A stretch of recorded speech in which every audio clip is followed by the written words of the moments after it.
Hello guys, ako si C, 19 years old. Ginawa ko tong video na to pang baguhin ang lifestyle ko or mga bad habits ko. Isa nga pala akong gamer. Ilang taon na din akong naglalaro ng mga online games. Then yun.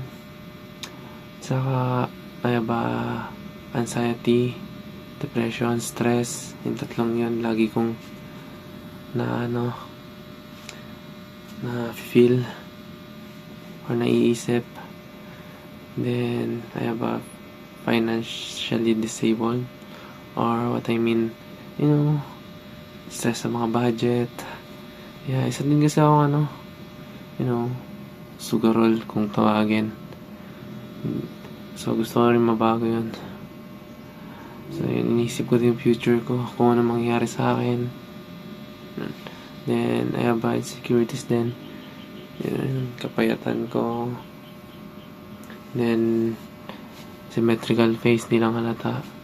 Then pagiging slow learner ko guys, sobrang hindi ako maano sa mga namings. Familiar lang ako sa mga kunyari face ng tao, hindi ko alam pangalan nila. Then familiar lang ako sa bagay, hindi ko alam yung tawag sa pangalan na yun. Then sa mismong purpose nun, kunyari basahan, or kunyari kunyari keyboard, alam ko lang itsura niya, then alam ko lang yung purpose niya, pero hindi ko alam kung anong pangalan niya and kung paano explain. So yun, puyat din ako guys.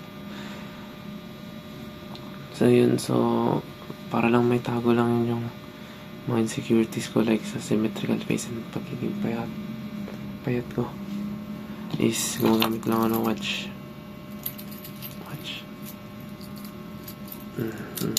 Diba, okay na, parang hindi halatang payat.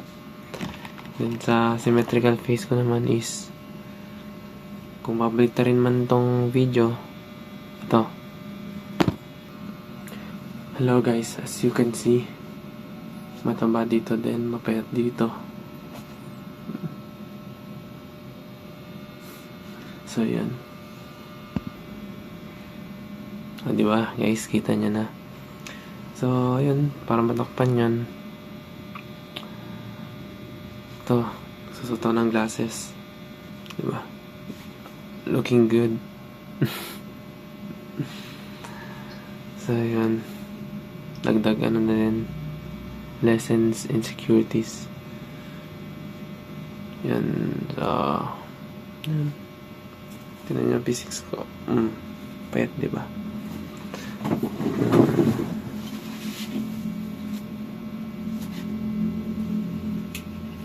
Tanggalin. Sa tingin niyo ba may potential ba to guys?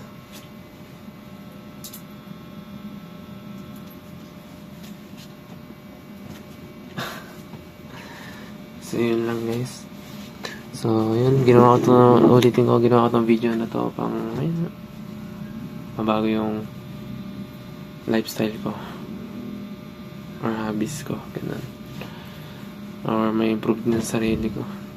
Tulungan nyo ako guys, kahit comment kayo ng mga tips, pero wala di ko rin yung mga ma-adapt din yung na yan, mga tips na yan. So yun lang guys, thanks for watching, bye.